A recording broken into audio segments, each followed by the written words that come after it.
I think just like art, everything you do in art changes who you are. And I think it's the same with a conversation.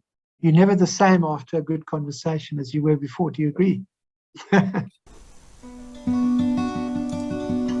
Welcome to Anthroposophical Conversations, the podcast that delves into the rich and transformative world of anthroposophy, brought to you by the Anthroposophical Society of Johannesburg.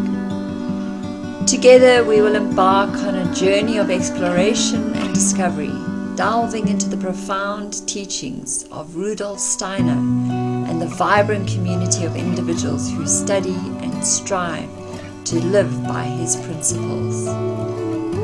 Welcome.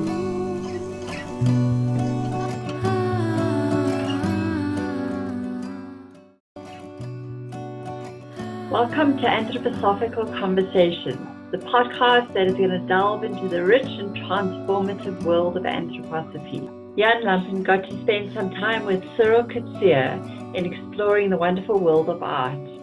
Formerly a published art historian, Cyril Coetzee has been a practicing artist since 1990. Cyril is best known for his portrait of Nelson Mandela, reproduced on an international postage stamp, and for his 28 square meter painting in the William Cullen Library at Wits University. Cyril has had a lifelong interest in anthroposophy. Let's hear now from Jan and Cyril. All right, Cyril, thank you very much for being on our podcast. Thank you very much. I mean, we appreciate it. I mean, we are, as you've said earlier, I mean, we know each other for many years, actually, and I am very honored to do this interview with you. And well, I thought... Thanks very much for inviting me on. Yeah, I thought I'd start off with, maybe just start off in terms of a review. If you look back at your own biography, you've got these little milestones or these two big turning points. Which in your biography, which were the big turning points for you, or the ones that kind of jump up?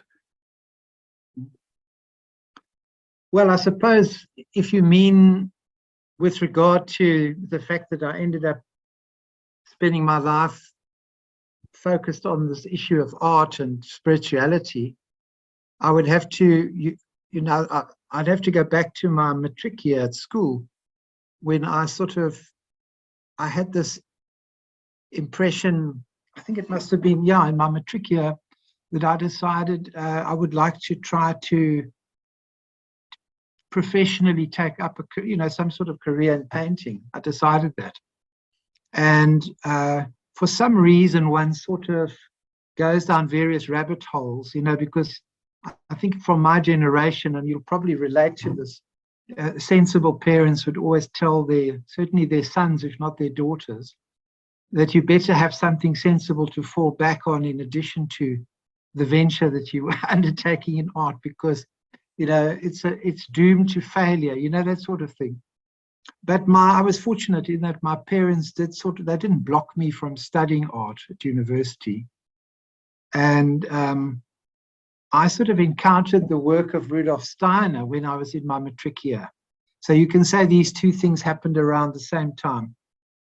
And I was a bit thrown by the encounter with Rudolf Steiner's, specifically his approach to art, because of course it's so radically different from anything that I'd felt inclined to do with my own art. I think I was very interested in form, and I explored lots of modernist ideas as a young person, looking at, I tell you who had a huge impact on me, and if you're asking for milestones, I think, funny enough, the work of Paul Klee.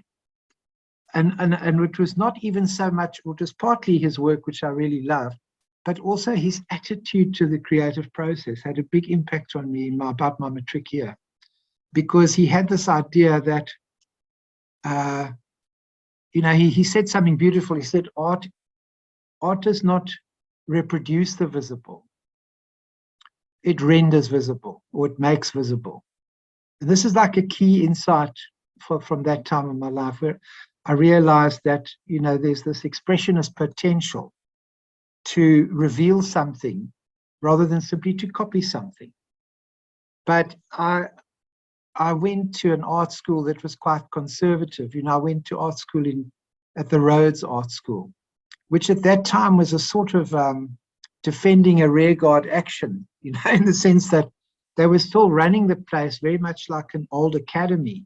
Where when you came in, you did sort of a year of solid drawing with pencil and still life and, drawing from the model, very much like an old academy style. But so I had this parallel thing where I was trying to, in a way I could say, taking the classical academic path of art training, but at the same time pursuing this exposure to Paul Klee's idea, which, funny enough, was very much in sync with Steiner's thinking about art. Because this idea that Steiner had that art should be an expression of inner spiritual impulses, coincides very much with Paul Klee's philosophy. And I realized that Paul Klee was a great admirer of Goethe, like Rudolf Steiner. So at least that was, my instinct to be attracted to Klee was already somehow in harmony with what I was getting from reading Steiner on the subject of art. Because funny enough, my real attraction to Steiner in the first instance didn't have to do with his artistic lectures. It had to do with what he was saying about spirituality in general, what he wrote, what he lectured about. It wasn't specifically his artistic work that attracted me. And so that was, so that was an important landmark, that year, my matric year. Yeah. So it's interesting that you make this connection between art and spirituality, because maybe you can expand on that a little bit. You've now already pointed to the connection, and perhaps there's something to do with inspiration. Where does inspiration come from, and where do you find your inspiration? Well, before I became interested in Steiner, I was aware of the work of Jung, and Jung has an important place for me. And I think I was always interested in symbols and in the potential of symbols to awaken things in imagination and almost as potent meditative devices. The idea of the symbol, as an imagination that could awaken some form of higher consciousness or open a window on the depths of your soul life. All this world of symbolism that Jung writes about in his work, I was also very interested in. And so the idea of spiritual awakening had to do with, I think I very instinctively or intuitively, if you like, as a child wanted to follow some kind of spiritual path, and I wanted my art to be part of that. And yet I realized, everyone has to find their own way. And you're still kind of learning at that age and exposing yourself to different things. And it's quite hard to find the red thread, what's the really important way to find your own path, And so Jung was in the mix, and I was interested in literature and philosophy in general. I read about Zen and Buddhism and all those kind of things. I'm sure a lot of us did. Certainly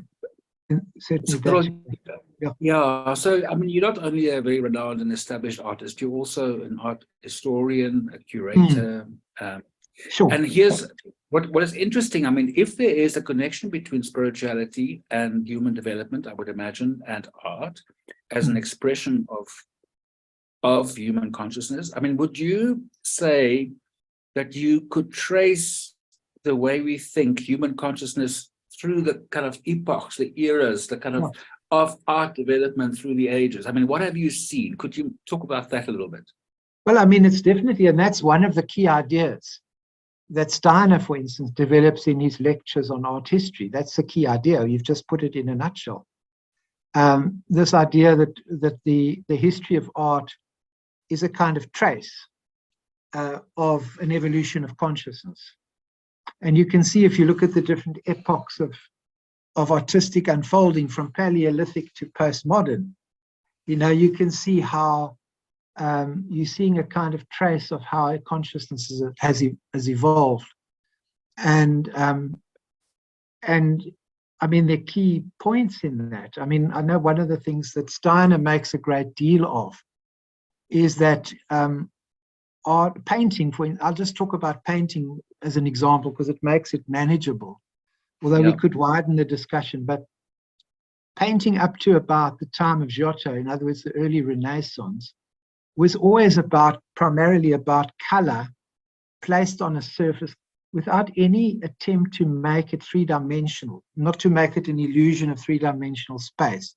It's only really when you get to Giotto that there's this attempt to make things have the illusion, a perspective illusion, so that when you look at a painting, you're seeing almost like looking through a window and seeing things in perspective. That three-dimensional illusionism comes into art in the early Renaissance, in Western art. And so the flatness of the old icon tradition, for instance, disappears, and you get this attempt at realism, at achieving three-dimensionality of form. And that really relates to what Steiner calls the consciousness soul, the beginning of the consciousness soul development from the 1400s, really taking off. And what does he mean by consciousness soul development? I think he means that we have to go through a kind of death process where we really enter into the material world fully and thoroughly. And you see that parallel in what happened with science, because the birth of modern science gradually unfolds through the Renaissance. So by the time you get to the 17th century, you get this absolute explosion of technology and optics, people using lenses and all kinds of things, and looking at the world in a much more micro-focused way. The encyclopedic age, people starting to want to document everything encyclopedically in the 18th century. That's all a kind of death process for Rudolf Steiner, because although everything's very clear, very well analyzed in these systems, that sort of ancient connection to spirituality has been lost in that process. So the consciousness soul development, on one hand, is the death of an old sort of way of clairvoyance, if you like, and it's been replaced now by a rational scientific way of looking at things.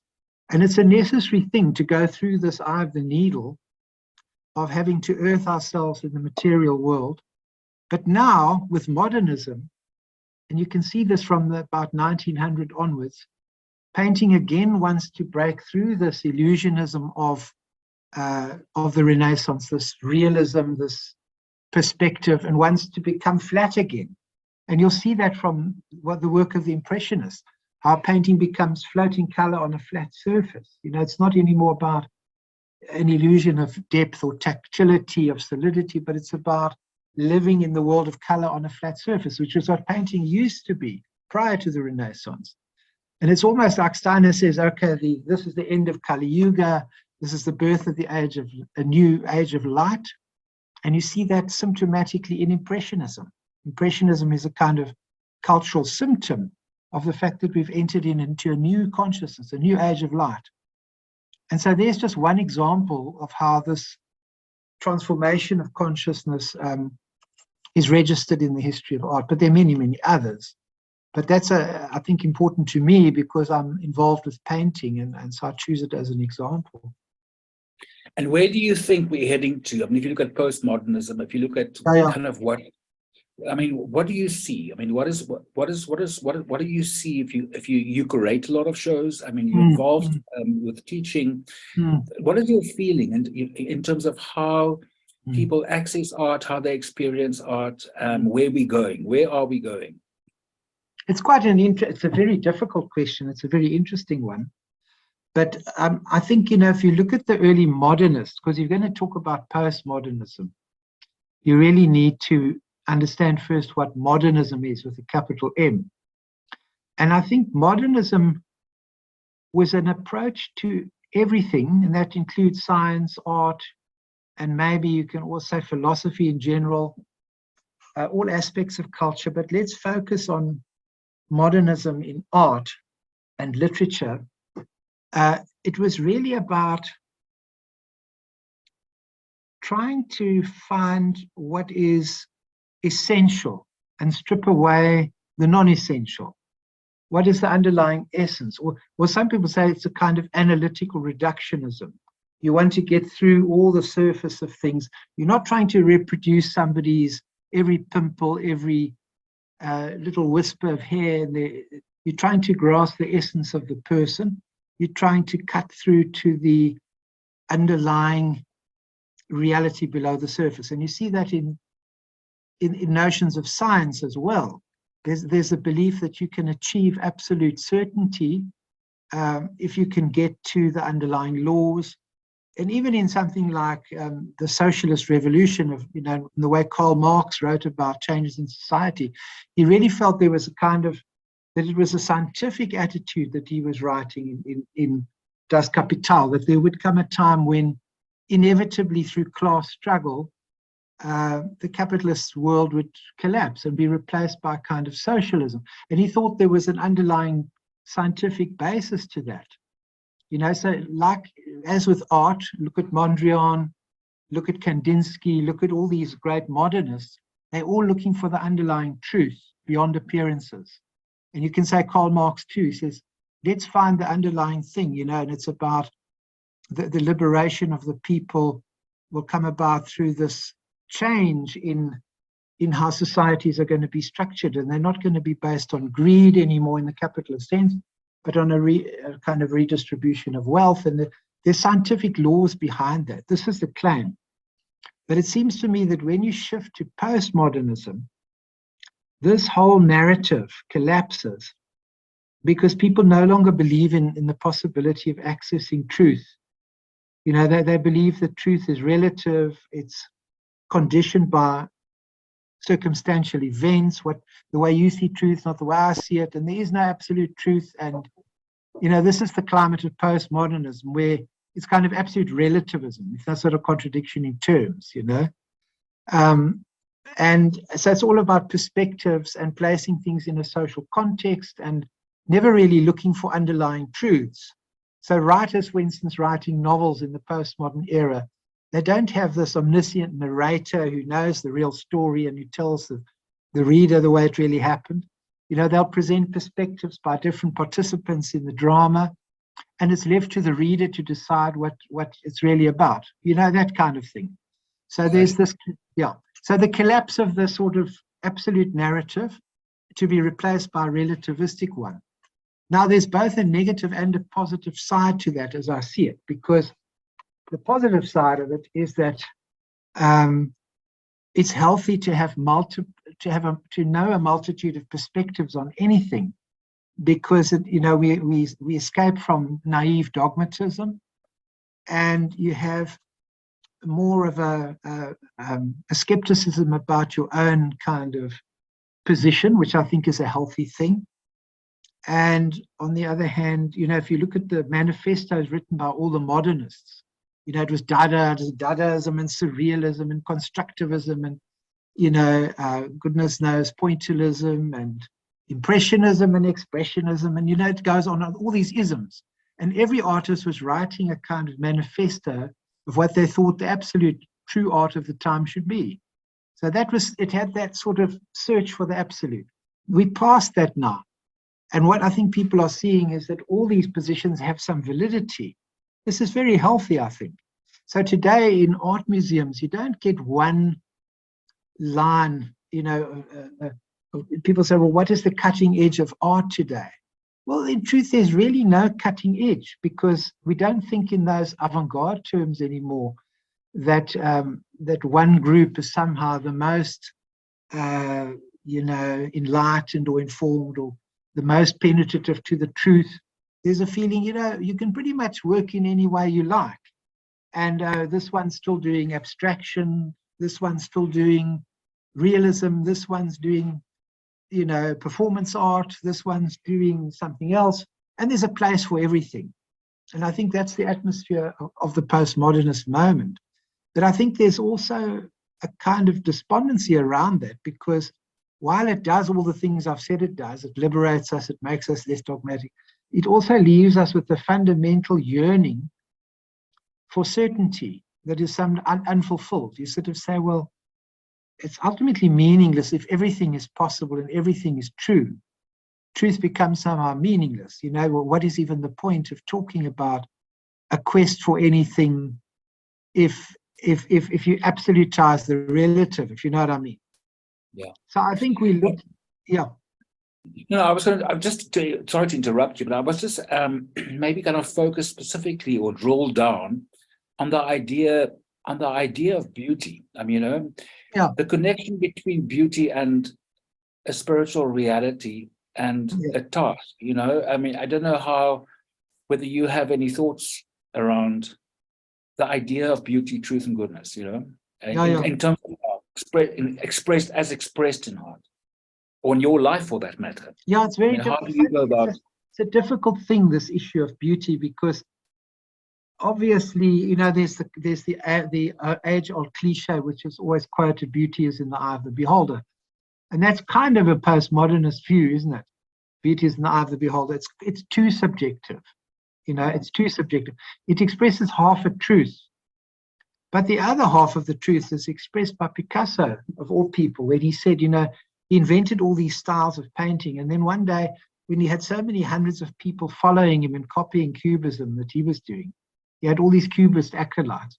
He suddenly started drawing with a classical line again, doing these classical nudes and making things that are classically beautiful.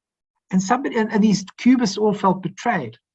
Here we are carrying the banner for cubism, and you've turned around and you've started drawing classical nudes again. And that's a bit of a joke, because he said to them, well, I've always loved classical beauty. After all, they don't invent a new type of beauty every year. And this is from Picasso, So he becomes the neoclassical Picasso after inventing cubism and destroying the whole canon of painting and everything.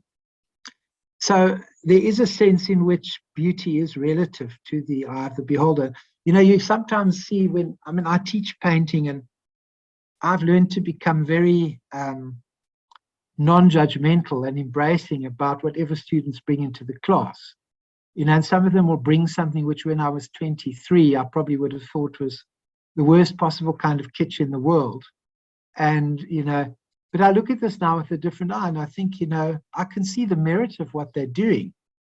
Yeah. And, you know what I mean? And I think they're different. People are, I don't know, I don't want to pontificate about what the rules are that make something beautiful anymore. I just think that it's a matter of consciousness. When I first saw, for instance, the work of Paul Klee, I thought, gosh, these are like children's drawings. But of course, when you get to know them a bit better, you realize they're incredibly sophisticated, and they're not really at all like children's drawings. But that's an educated view, or de Buffet, one of these artists, Art Brut, who painted these cows that look like they've been drawn by a school kid. And you realize that these things are not naive, they're very sophisticated. So it's all a matter of consciousness. I don't think we can make rules about beauty like you might have tried to do in the 18th century. I think we're past that. What do you think? And just coming back to your own work, I find it interesting that you also, you're a very renowned and a very well-known portrait painter. Yeah. You painted Nelson Mandela, you did George Mees, you have Matthew Porter, quite a few. Yeah. You've exhibited all over the place. And then you have a body of work which taps into the mythology and into an esoteric symbolism. Yeah, sure. Yeah. How do you differentiate between those two? Because the one, would it be correct to say that your portrait paintings would be realistic, or how do you approach a portrait painting? And what is the difference between those two genres that you look in? Look, I always say in my defense that I don't think I have to always be doing the same thing. Even if you look at somebody like Goethe, even look at a person like Goethe, you'd imagine would have had a consistent view of the world. He wrote in so many styles, so many different styles. And he tried to compose poems in a sort of Sufi style, or he tried to compose in a more Shakespearean way. And, he experimented with lots of different things, and he saw the merit in different things. And that's a quality that I really respect and admire, because I think we all experience ourselves in some ways fragmented. There's a part of me that could just decide to do heavy chiaroscuro, beautiful Rembrandtian paintings for the rest of my life, and I'd be partly fulfilled by that. And something else is looking for something more than that, something more. And I find it very difficult to do one thing that embraces all the impulses that live in one. And that's why I became so interested in Rudolf Steiner's idea of the 12 worldviews. And I talk a lot about that. I've given a lot of thought to this idea of 12 worldviews, because ultimately what I think we asked to do by Rudolf Steiner when he talks about his 12 worldviews is that we asked to make all these 12 views, and one of them is realism, one of them is idealism, one of them is materialism, one of them is spiritism. And then you have mathematism and rationalism, and you have sensationalism, and you have monadism, and you have dynamism, and there are all these different ways of looking at the world. And he tells us that we have to learn to move in our consciousness through the zodiac of ways of seeing. And then in addition to that, you've got moods of seeing: mysticism, transcendentalism, empiricism, occultism, Gnosticism, etc. And so, these 7 moods of soul can be taken to each of the 12 worldviews. So you can be an empirical idealist, or you can be a mystical spiritualist, or you can be, a transcendental materialist. And what I've tried to do over the last sort of like 30, 40 years working with this concept is to understand what each of these possibilities, these 7 times 12 ways of looking at the world, what is that really? And what I've managed to find always is there's an example of a painter who's doing each of those things. And this really excites me. I find painters who are mystical transcendentalists. I find painters who are materialist rationalists, and so on. And I think Steiner says there's a place for all these things, as long as you don't lose sight of the fact that there are other points of view that must always be taken into account. So that's my position. I want to be able to range in the zodiac of ways of seeing and be aware of the one-sidedness of what I'm doing at any given point, but not to pretend that I've arrived at a kind of, dare I say, a unipolar way of looking at things, Isn't that, it is so beautiful, Cyril, because I remember, I read this quite recently. I think it was in the Foundation Stone where, I think I think it was the Foundation Stone lecture where he talks about what do you need to be, what is the most important element to become an anthroposophist? And I think he said you just need to be open. Yeah. And it's this kind of openness, and I don't think people understand what that is, and I think you've explained it so beautifully now in terms of what does it mean? What does it mean to be open, especially as an anthroposophist or someone who's studying anthroposophy? What does that mean? And don't you think that we sometimes get a bit too closed, and a little bit too... Absolutely.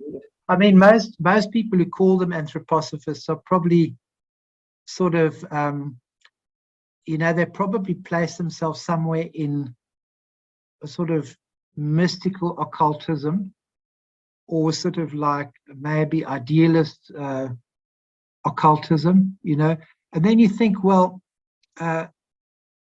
just go off and read these lectures about the 12 worldviews, because we should be much more embracing of different things. There's so much to be learned. I mean, Steiner even said in those lectures that sometimes you get more depth of understanding from someone who's a kind of common sense realist than you do from someone who's kind of mystical idealist, because the common sense realist actually looks at what's in front of him or her and has more of an appreciation for an insight into how things are really working than someone who's a mystic, sort of floating around and dreaming maybe through and wonderful too. There's nothing wrong with mysticism, I think, but there are many other ways of grasping reality.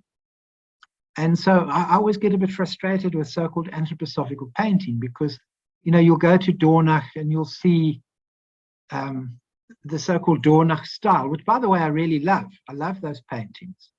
But it's not the only way of doing things. And I sometimes wish that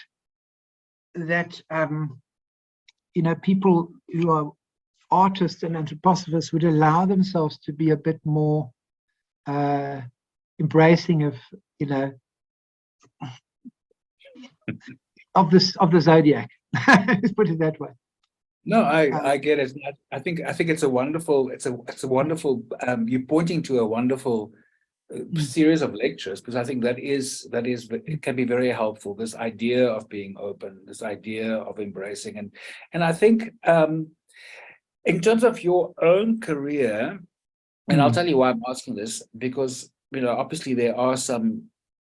Maybe the question should be this: what do you, in your own biography, in your own career, find that's coming towards you that needs to be overcome for you personally? And perhaps one can then broaden that out to to a bigger circle. But what are you struggling with? Are you struggling with anything? Well, I think I've made progress in my. It's not necessarily obvious to other people, and other people may not even notice that I've made that progress. But I think when I first grappled, Steiner makes this key thing. He makes this key statement about painting and where it should be going in terms of the evolution of consciousness of the painter today. What should we be grappling with as painters? And he says the most important thing for a painter to do is to learn to live deeply into the color world, into the nature of color, because and essentially the color world is the astral world, And he says that different arts relate to different worlds.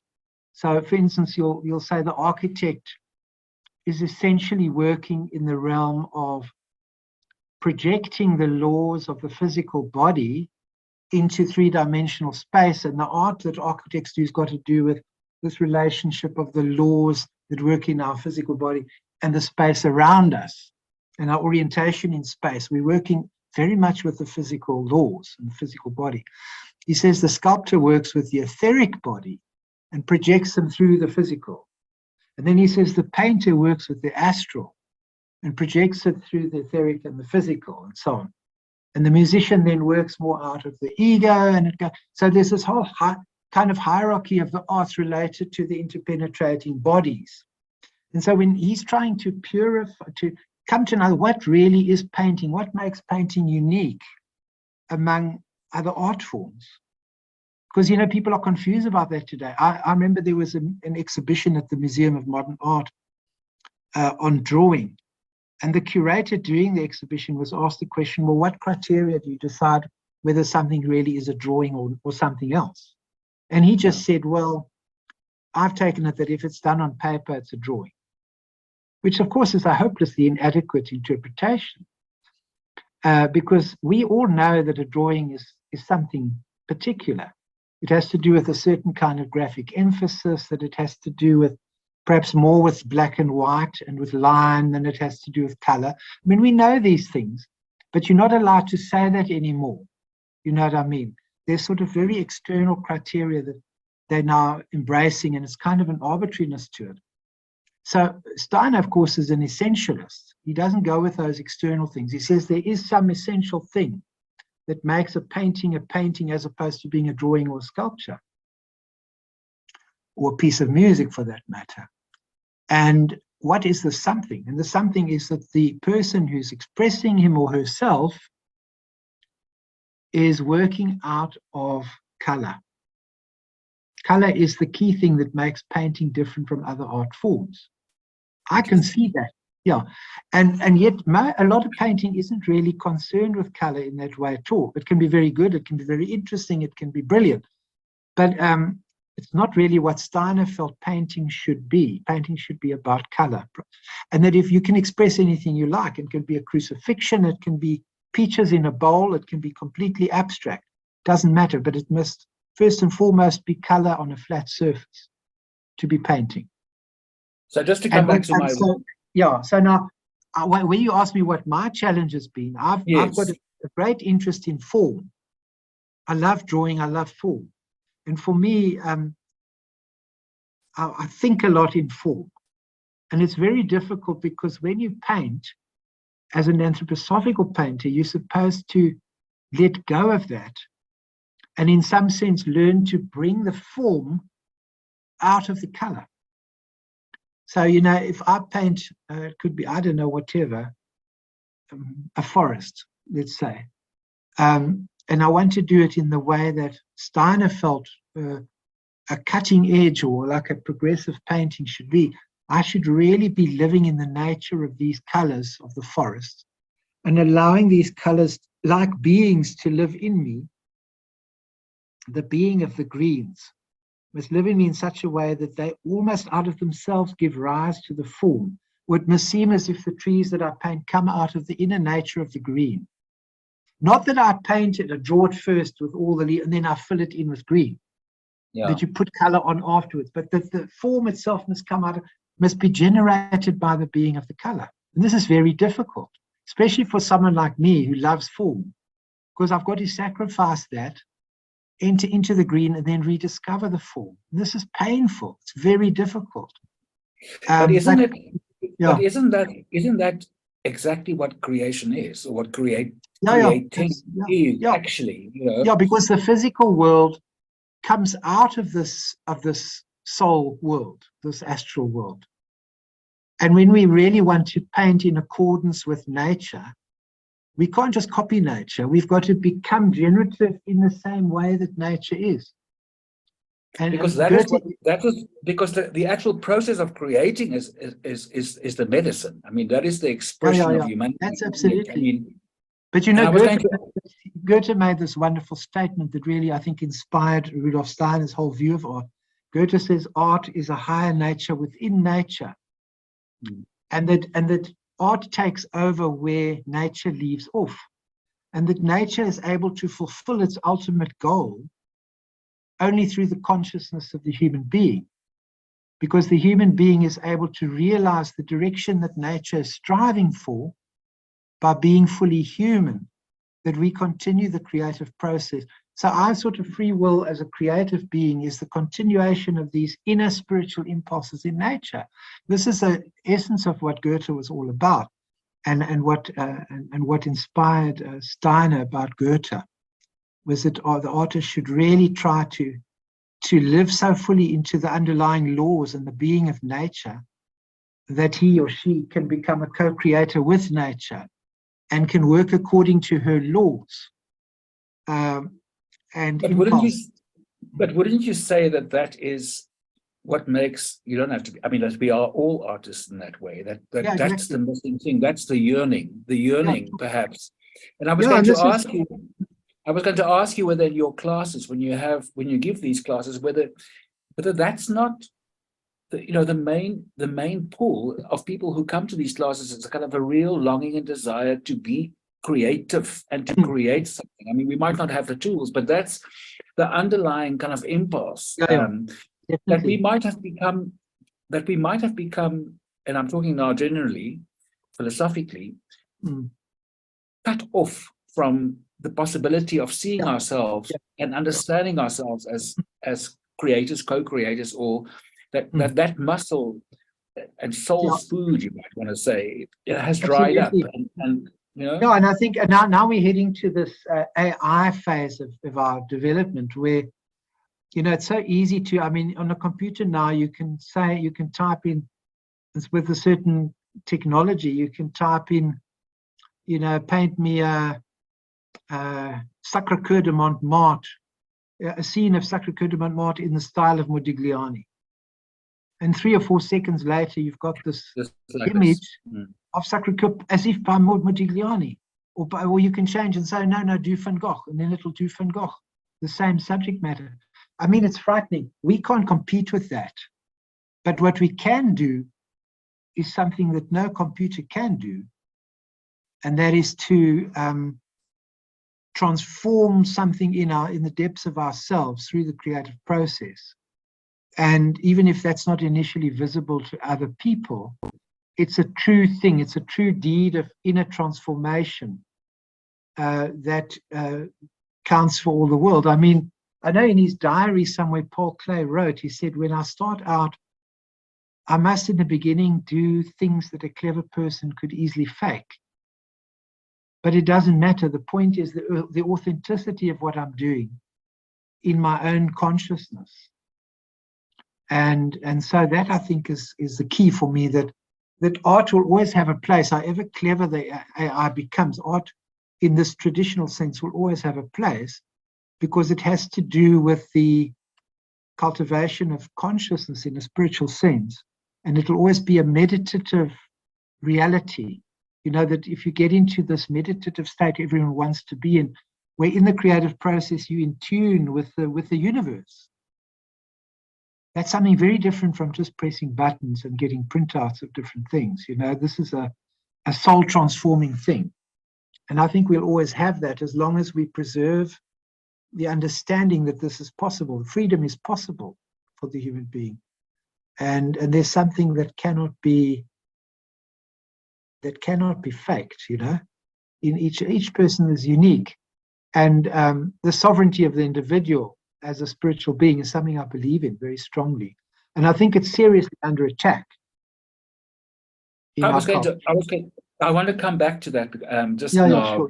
What this attack is. I just wanted to kind of touch base on this with this question, in that surely, or how do you see the link between art and knowing yourself? And even, I'm coming back to your portraits, knowing your subject matter, because I mean, I think when you paint a portrait, and I've looked at some of the portraits you painted, I mean, there's something more than just what you see, you know. So do you go through I mean, there are two questions here. Is how important it is for you in terms of your own self-knowledge, in terms of the impact on your art, and how important is it for you to somehow touch the soul of your subject matter if you do portraits? You know, that kind of, it's a relationship, isn't it? It's a relationship. Yeah, no, sure. It's very well put, yeah. I think you've said it, you know. I think there's always this distinction made. I forget who the first person was to make it and who I'm actually quoting. It might be Walter Benjamin. But one of these, theoreticians of the postmodern era said that, you know, you have to distinguish between, where portraits are concerned, you have to distinguish between likeness and presence. And of course, it's possible to achieve both. And I think when you look at the great portrait artists like Velasquez or Goya or, Rembrandt, these great portrait artists, they manage to honor the likeness of the person, but they also achieve something more than the likeness, which is the actual penetration in looking to the being of the person, the actual presence of the person. And I think it's also possible for someone to capture the being of someone without a likeness. You look at people like, what was his name? Frank Auerbach. Maybe if you know his work, you'll understand that sometimes these portraits look like a bit of a mess. There's smudges and this and that. But he captures something of the presence of that person, even though the whole thing in a way has been disrupted and wiped and smudged. And it's quite touching actually how sometimes in transgressing the likeness aspect, you actually can get deeper to the presence aspect. You know what I mean? And so that's where I think Picasso again was so profound, as he often was in what he said. He said that art is a lie that makes us see the truth. And sometimes by departing from likeness, from the truth of likeness, you get to a deeper truth. So by lying about it, you actually tell a deeper truth. And I'm sure as a filmmaker or someone who does film, you can agree that sometimes you need to take shortcuts with what really happened in order to illuminate a deeper truth. And I think it's the same for every artist, maybe the poet, who peels down the detail, like peeling a stick, to get to that whiteness in the middle. You have to cut away the surface stuff, I don't know that I've done a lot of chamber portraits, which in a way is kind of quite convention bound and quite traditional. And I enjoy doing them. But I think my more interesting portraits are actually the more expressionist ones, where I'm not under the, I'm not working within the constraints of that genre of having to put someone in a boardroom chamber or something. You know what I mean? I don't know if I'm answering your question. But no, you are. No, you are.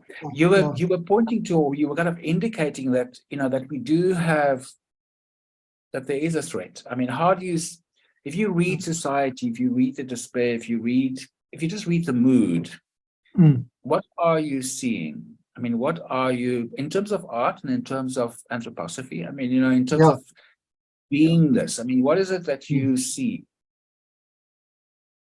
It's a very good question. I mean, I don't want to fall into the cliches of the day, but I mean, there is some concern about what's being called transhumanism. If you read people like Yuval Noah Harari, and he wrote this book, Sapiens, and if you hear him talking in his interviews and that, he represents to me the absolute antithesis of everything that we embrace in anthroposophy, because he doesn't believe in the human spirit or in spirit at all. He just believes that we are these, in a way, I suppose, genetic machines, and that AI and all these things, when they link to the, they're doing a lot of experimentation with genetic engineering, and at the same time, a lot of experimentation with technology. And there's we're heading towards a fusion of genetic engineering and technological development, where it will be difficult to find the boundary between where the organic, the organism ends and the machine begins. It's kind of like I think that's really what transhumanism is all about. It's seeing everybody as fundamentally a kind of mechanism of some kind that can simply be extended through technological development, and that we should give up all sentimental ideas about God and a creator being, and this is how he thinks. And he was once asked, what to do with all the people in the world who aren't productive. And he calls them the useless eaters. He says the world is full of these useless eaters. And he says that what we should do is just give them drugs and something to watch on television. This is how we must cope with them. And I think that makes me actually a bit angry and also a bit sad, because I think that the fundamentally human, the unique in each person is being trampled on by all our culture, these cultural heroes, all these people who are supposedly very brilliant, whether it's Richard Dawkins or God knows, the icons of the scientific age. I think they represent the antithesis of what we try to cultivate in anthroposophy, which is a sense of the sovereignty of the individual as a creative being and as a free being. Freedom is hugely under attack, freedom of speech. You're not even allowed to say certain things or raise certain questions without being deplatformed or being considered a social pariah. You know what I mean? And I think that together with the technology to create a surveillance world, centralized digital surveillance world, is a real threat to us. I think, imagine in the near future when your bank account can be closed by somebody if you have the wrong view of something. It's already happening. It's already happening. It happened in Canada during the truckers' protest. Yeah, and also in America, and it's actually comedy. It was a comedy. The comedy is under attack. So I mean, it's already happening. So the question would be, my question to you would be, given that this is the mainstream environment and the mainstream, how do you personally stand up and stand straight or find your balance in a world that seems very fragile and very unstable? How do you do it, and what are the pointers? How does one survive this? Is the question. Well, I can't pontificate about that in the grand sense. I can only say the contribution that I think we can make as artists is to do what you very well put already when you spoke it very well when you said this. this creativity that people are yearning to unlock in themselves. When people come to art classes or they do all these art and self-development courses, and that however you may poo-poo what the quality of the art may be, it's not about that. It's about the fact that they are undertaking a spiritual quest, and I think a quest for self-transformation. And I think we can make a contribution there. And also, if we educators maybe bring that or try to cultivate that in the context of schools and academic institutions. I mean, even when I taught at WITS, I was always on about that, because I thought there was, this is being lost a lot, in mainstream education. Do you know what I mean? I think we can make a contribution there. And you are making one. You are making one now. Can you just tell us a little bit, because you are doing these workshops in Joburg. Just tell us a little bit about this. I love the way what you said that to me, if I summarize it correctly, that it's not just how to mix paint, but that it's a kind of a journey of self-discovery. Is that how you approach it? Tell us a little bit about how you approach a workshop, and a little bit about So okay, well, two things. Some art teachers, when you look at the work of their students, you can immediately see who the teacher is. And they could be a fantastic artist. For instance, I used to look at WITS when Penny Siopis, who I think is a wonderful artist, I think she's a great artist. But I could always tell who her students were, because her students were like clones in a way of her way of doing things. And I think that, there was a well-known art teacher here in Cape Town, a wonderful art teacher. He had lots of students who loved him, but all their work looked like his work.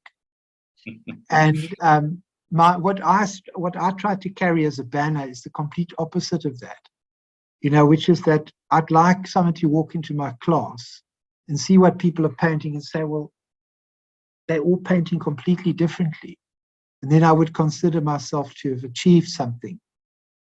Because if they're all painting completely differently, but all painting very well, then I would say that's an achievement for me, because I don't approach the student with, this is how we're going to do it today sort of thing. And now step one, we're going to do this. Although I think there's much to be gained from that, I rather talk to them about what it is they want to do. What are they striving to do? What do they think they want to do? Which artists do they find most interesting and why? And so they'll start differently. And that's really what I try to do on the one hand. But I've recently been involved with a group of people who, it's called the Center for Applied Jungian Studies, the International Center for Applied Jungian Studies. And I happen to know someone associated with that group, and he invited me to do courses for the Jungian Society. And I have been doing, over a period of a year and a half now, I've been doing lectures for the Jungian Society with international students. So we can have 220 people on a course, and I would lecture to them, do webinars once a month. And then I set exercises for them, and they would include things like meditations, practical art exercises, practical writing exercises.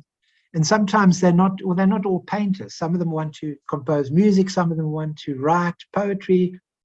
And I try to design the courses so that people who are creative in any field can do them. So I've got to come up with exercises that can translate into any medium, any modality. But that's what I've been doing as well, which is another kind of teaching, because it's not this hands-on thing of painting all day, but actually rather working a little bit more in the sense of art as a path of inner development. So that's what I'm also it's beautiful. And to summarize, because to me it sounds, well, not sounds, I know this is true, that you have really made anthroposophy inform not only your work, but your art, if I'm correct. And so the question would be, is how does one, in terms of anthroposophy, what do you see is our task? What do we have to do in terms of informing anthroposophy, informing our own careers and our own way of being? I mean, what do you think is the task of anthroposophy going into the future? Well, you see, this is where I don't think I could generalize, because I think every individual has got their own contribution to make in their own way. And I think as long as you're fired by anthroposophy in some way, you can do any number of things, from, starting a farm to, you know what I mean, to, helping children with their handicaps or whatever the case may be. So, but I think it's always about finding how to bring the spark of what's inspired you in anthroposophy into one or another practical field. And what amazed me about Rudolf Steiner, for instance, with his own pupils, many of these people who worked with him were highly accomplished people in their own field. But what he gave them was such, at first glance, such specific and such limited tasks. I'm just trying to think of, what was that one's name?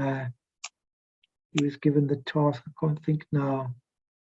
But you can think of Günter Wachsmuth or any of these people, or who did he work with in the Ita Wechmann? With Ita Wechmann, he together with her wrote this little book on medicine, sort of anthroposophical medicine. And when you read it, you think, gosh, this is such a small bite of what there is in the cake, of anthroposophy. Anthroposophy is this huge thing. And here's this one little thing. And here's this great individual, Ita Wechmann, who's been given this tiny little task, which is actually not so tiny when you get into it. You realize her work was also huge. But it's not like she was involved in agriculture. She wasn't involved in music. She wasn't involved in but she took this tiny little thing and she just penetrated that and did that. And it became something huge. That I think is so interesting. So we don't have to be dilettantishly involved in all aspects of anthroposophy. We need to find what our own calling is in relation to our own field and really, really penetrate that. You know what I'm saying? And be open. Don't forget that. Open, yeah, and be open, yeah. But I think that's it's not as easy as all that. In fact, I think anthroposophy becomes most difficult when it's your own field that you're trying to work in. The most difficult anthroposophical lectures for me were the ones to do with art, because I found so many problems with them. And of course, they were my problems, but I found so many problems with them and frustrated me so much. Whereas the rest of anthroposophy about other things that I wasn't involved in, wonderful, very interesting. You know what I mean? Mm-hmm. But I think when you're carrying a particular task and you come up against these things and you fight them and you challenge them and you struggle with them, so I think you need to make it your own, and that's very, very painful. Do you relate to what I'm saying? Absolutely. There's always that. So thank you very much.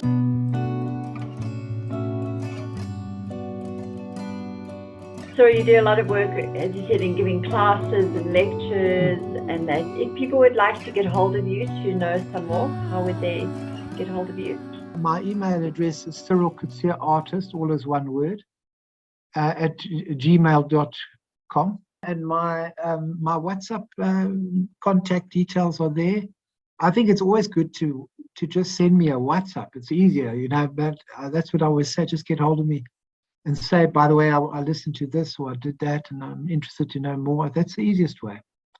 I've got a website as well, and those things can be looked at. Yeah. We'll put all the details in the show notes. And all the other details to that. I can send those to you and you can attach them. But I think those are the easiest ways to get hold of me. This has been Anthroposophical Conversations, and we hope that you will join us again for our next episode and subscribe to our channel. We look forward to our next conversation with you and our future guests. And thank you for listening.